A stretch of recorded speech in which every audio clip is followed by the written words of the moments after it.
नमस्कार। आज हम कंपाउंड इंटरेस्ट यानी चक्रवृद्धि ब्याज पर एक दूसरी प्रॉब्लम देखते हैं, कैसे हल करते हैं। देखते हैं, प्रॉब्लम दी हुई है हमें। Swati borrowed ₹40,960 from a bank to buy a piece of land. If the bank charge 12 whole 1/2% per annum compounded half yearly, what amount will she have to pay after 1 whole 1/2 years? Also find the interest paid by him। यानी स्वाति ने bank से 40,960 रुपए एक जमीन खरीदने के लिए, यदि बैंक 12.5% ब्याज अर्धवार्षिक कंपाउंडेड लेता है तो उसे 1.5 साल बाद, 1/1/2 साल बाद कितने रुपए वापस करने पड़ेंगे और उसकी ब्याज क्या होगी, यही दिया हुआ है। थोड़ा बहुत हिंदी इधर उधर है, पीस ऑफ लैंड खरीदने के लिए रीजन नहीं दिया मैंने, समझने की कोशिश करना क्वेश्चन क्या दिया हुआ है। हिंदी मैंने बनाने की कोशिश की है, थोड़ी सी देख लेना। अब इसका सॉल्यूशन करते हैं, कैसे करेंगे। सबसे पहले हमें ये अमाउंट दी हुई है, ये क्या है, ये पैसा उसने उधार लिया, इसको हम प्रिंसिपल कहेंगे, इसे प्रिंसिपल की तरह लिख लेंगे। P = 40,960। अब इसमें क्या करना है, क्योंकि ब्याज हमें हाफ ईयरली लिया हुआ है तो हम उन संकेतों को साइन है उनको बाद में लेंगे। पहले हम एज इट इज लिखते हैं, क्या दिया हुआ है, रेट। सीधे सीधे रेट लिख लेते हैं इसे, यहाँ आर नहीं लिखेंगे। 12 whole 1/2%। मिक्स फ्रैक्शन कभी सॉल्व नहीं होती तो इसे हम इम्प्रॉपर फ्रैक्शन में चेंज करेंगे और ये हो जाएगा 25/2%।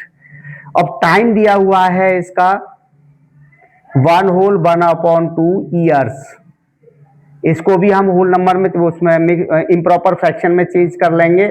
ये हो जाएगा आपके पास 2 1 2 और 1 3/2 ईयर्स। अब इसमें क्या है, आपकी जो इंटरेस्ट है वो कंपाउंडेड होती है हाफ ईयरली, ये मेन ध्यान रखना है। हाफ ईयरली होती है तो यहां हमें लिखना पड़ेगा, कंडीशन बनानी पड़ेगी, since the interest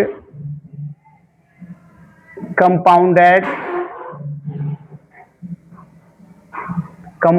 half yearly,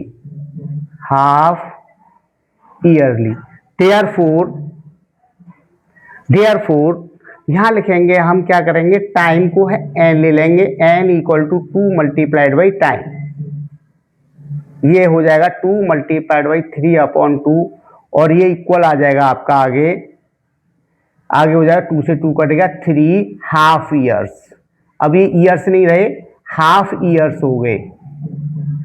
अब हमें लेना है आर यानी रेट, तो ये रेट अपॉन क्या हो जाएगा 2, क्योंकि हाफ ईयरली है इसलिए। अगर यहाँ ये क्वार्टरली दिया होता और यहाँ टाइम को हम क्या करें, n = 2 × 4 × टाइम हो जाता और रेट हो जाता तो रेट बाई 4 कर देते। बस इतना अंतर है, बाकी सारा मेथड सेम चलेगा दूसरी वाली कंडीशन में भी। ये हो जाएगा आपके पास, कितना था हमारे पास, रेट 25/2 था और ये 2 और नीचे आ जाएगा परसेंट, दैट मीन्स ये हो जाएगा 25/4%।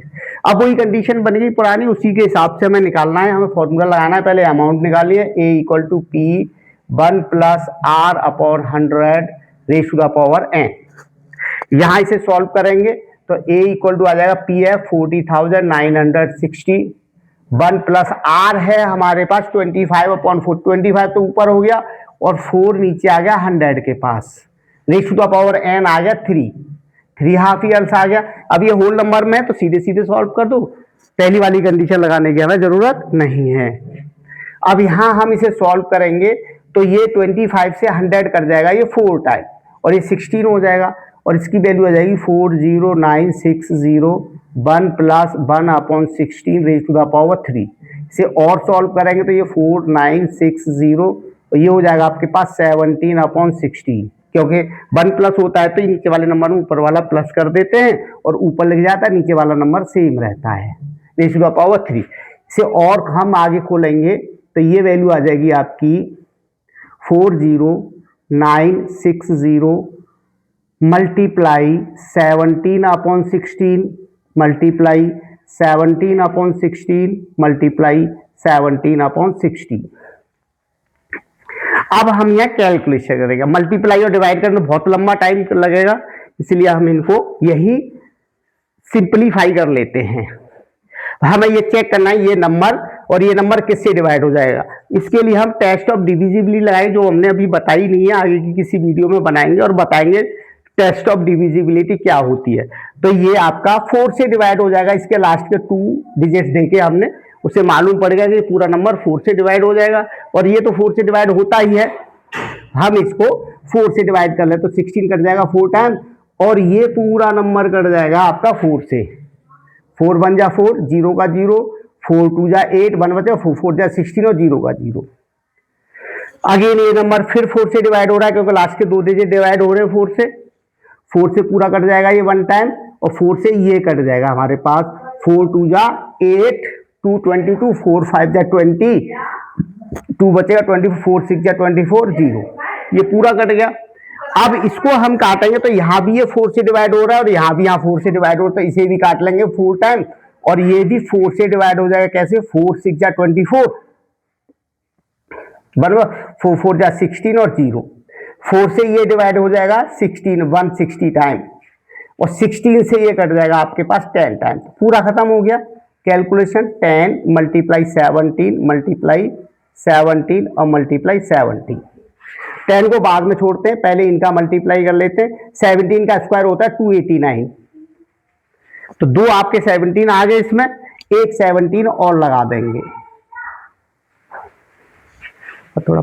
हाँ, अब क्या करेंगे, 289 को 17 से मल्टीप्लाई करेंगे। हमने यहाँ ये मल्टीप्लाई कर लिया और इसका आंसर ये आ गया, तो इसकी वैल्यू आ गई आपकी। अब ऊपर ले लेंगे इसे आगे करके, 10 मल्टीप्लाई, इसका जो आंसर आया है 2910। 10 का मल्टीप्लाई करेंगे, एक 0 बढ़ जाएगी, 29130। ये रुपीस, ये आ गई आपकी अमाउंट, यानी इतने रुपए उसे वापस करने पड़ेंगे। अब ब्याज कितना देना है ये देखना है, तो CI का फॉर्मूला होता है हमारे पास सीधे सीधे A माइनस P, और A कितना था हमारे पास, A ये है, सॉरी A ये है आपके पास, सॉरी हाँ, हमने ये मल्टीप्लाई किया था, यहाँ प्लस करने में थोड़ी सी गलती कर दिया। 3 का 3, 2 9 11, 1 9 का 9, 2 और 2 यहाँ 4 आएगा 2 के बजाय, यानी 49 आएगा अमाउंट। तो ये आ जाएगा आपके पास, यहाँ 2 की जगह कितना हो जाएगा 4913, और इसको 10 का मल्टीप्लाई करेंगे तो सीधे सीधे एक 0 बढ़ जाएगी उस नंबर में, ये 4913 आ जाएगा। अब हमें CI निकालना, तो CI का फॉर्मूला होता है A माइनस P।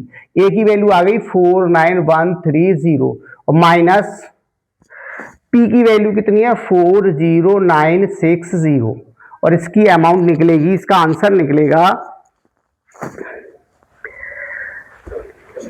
इसको माइनस करेंगे तो इसका आंसर आएगा 0 कितना आ रहा है 70 रुपीस।